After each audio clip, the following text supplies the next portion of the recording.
Welcome back to The Race. I'm Chris Stewart, and this week we're taking a look at how debt is impacting Americans, and a big one is credit scores.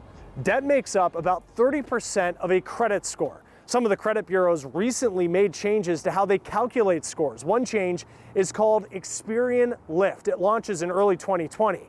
Experian will consider rent, utilities, and professional licenses. It predicts the program will help more than 40 million people. Then there's Ultra FICO. It factors in a person's checking and savings account information. Higher credit scores can mean lower interest credit cards and loans, and while that can be helpful and save money, it can also make it easy to pick up more debt. Teaching young people financial literacy can set them up to make wise decisions with their money as adults. Thomas Hoppe found a unique approach to teaching the concept. Olney Charter High School in Philadelphia is a pretty normal school, but this is no ordinary class. What's up, Mike? S&P 500. And Dan LaSalle is no ordinary teacher.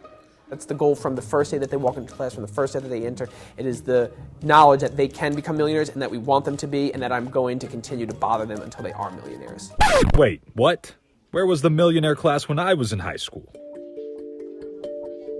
Dan saw a nationwide problem. According to Standard & Poor's, the U.S. has a financial literacy rate of 57%, which ranks just a little better than the country of Botswana. Perfect. So he started a personal finance class at Olney, but it's a little different. Generally, students, if they are admitted into the program, they're guaranteed $100. Oh, $1,700. So we've had some students in the past earn $5,000 or more. Dan gives his students jobs and pays them, and the jobs can be anything. The only requirement is they complete them and that they make the school or community a better place. Girl, I'm trying. You got it. Katiana Figueroa and Chris Oliveira founded a student organization, Students Speak Out, at Olney. They haven't figured out how much they'll get paid yet, but they do know what they want to do with the money. I know that college is very expensive. I would definitely save it. I mean, I want to go to school for nursing, which I know is like really expensive, and it's kind of like my goal, my dream, so I know that it's going to cost a lot of money. Not going into debt to pay for college is huge. Americans have amassed more than $1 trillion in student loans. While it's impossible to attribute all of that to Americans being financially illiterate, it's clearly part of the problem.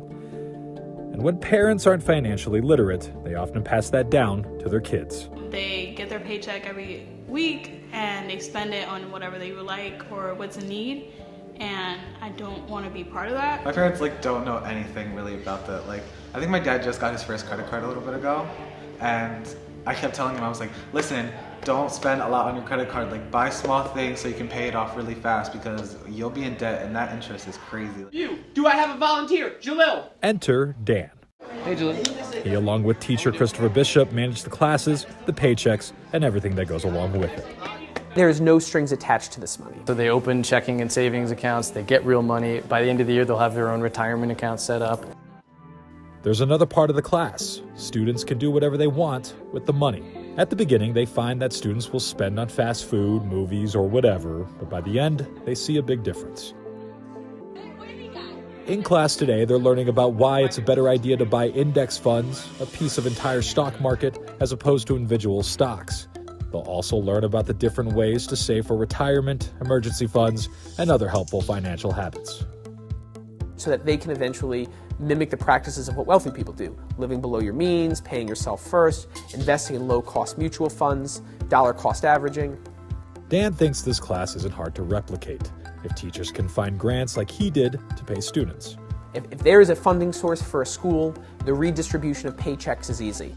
And if more schools started teaching students how to use money, that could put a huge dent in some of our country's personal finance issues. In Philadelphia with Bo Evans, I'm Thomas Hoppe reporting. Some companies are actually paying off their employees' debts. We're asking one company why when the race continues.